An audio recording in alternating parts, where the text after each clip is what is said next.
how to create subtasks in Airtable. So first go to Airtable. Then next is, first one is you can just add a field here.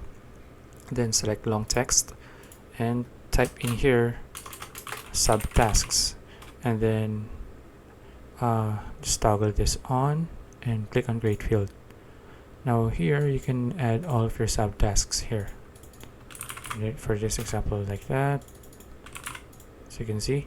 And as for the other one, you can also add create subtasks by doing this. So just click on the plus icon here, then click on start from scratch. Now here you just need this subtasks,